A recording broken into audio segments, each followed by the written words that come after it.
woman believed to be an ISIS bride who fled Melbourne to fight in Syria and boasted about being thirsty for Australian blood has demanded to be let back into the country.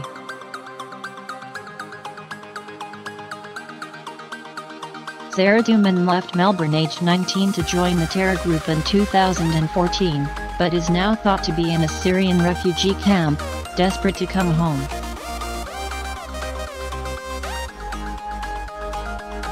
In an interview with an American humanitarian worker, the woman who refused to confirm her identity but is believed to be Duman said, "I want to go back to my country. I think everybody's asking for that because I'm an Australian citizen."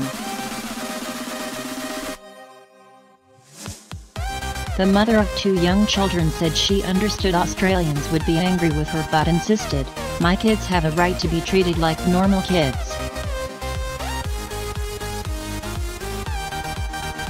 The defeat of ISIS last year has displaced thousands of jihadi brides, many of whom are now in refugee camps in Syria. Hundreds of babies have died and the woman said her 2-year-old son and 6-month-old daughter are sick and malnourished. "I have no money, I'm not allowed to have money, they don't give us food here and they don't let us contact our families," she said in a video at Al Hol refugee camp that was sent to the ABC.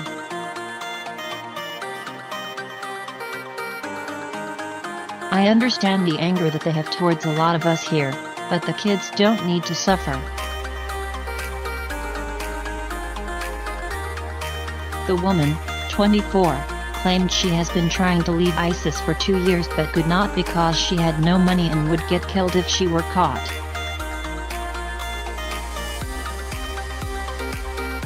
Duman, a former student at Isaac College Keysborough, hit headlines in Australia when she fled in 2014 to marry Mahmoud Aboulatef, a former Melbourne party boy turned Muslim extremist.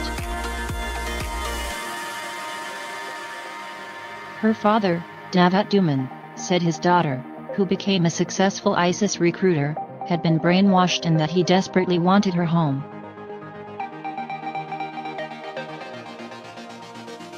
When Aboulatef died in battle 5 weeks after their wedding, Duman remarried, and had 2 children with her second husband who also later died.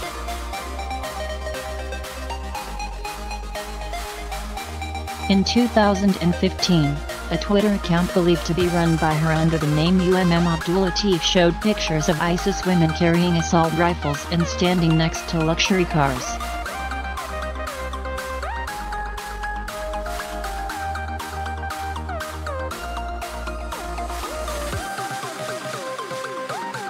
They reclined against a clean white BMW M5, wielding machine guns and dressed from head to toe in black Islamic dress.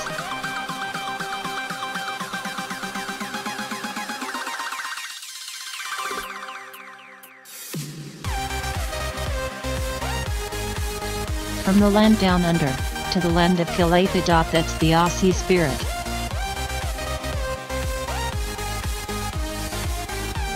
Shortly after boasting about the expensive vehicle, Duman became defensive on social media and said no one is trying to be flashy.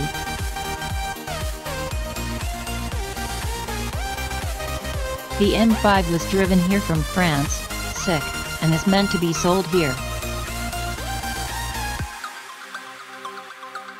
Chill and stop judging. No one is trying to be flashy in Sham, Syria.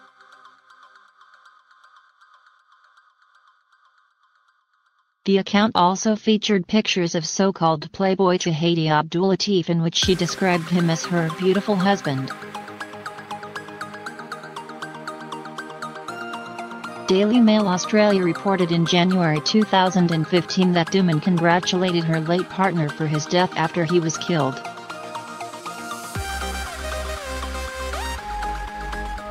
"You won the race," she tweeted, describing him as a green bird, the term used to describe a so-called martyr.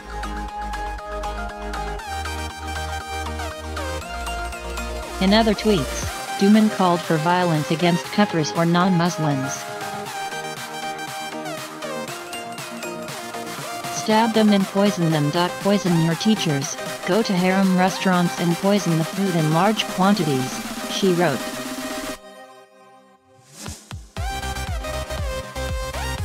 Prime Minister Scott Morrison has pushed back against the Australian ISIS bride's pleas for help.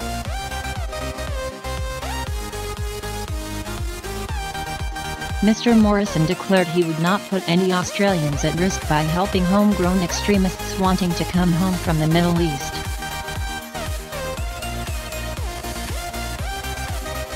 Mr. Morrison said it was a great tragedy Islamic State sympathizers had dragged their children into war zones.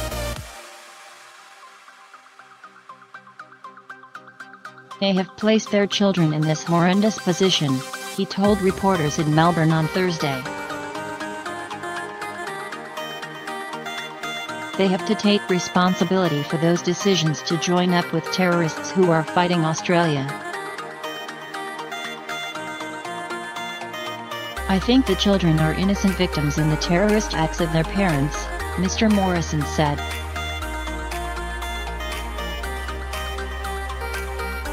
If you're coming home to face the full force of the law. The great tragedy is how children get caught up in the crimes against Australia of their parents,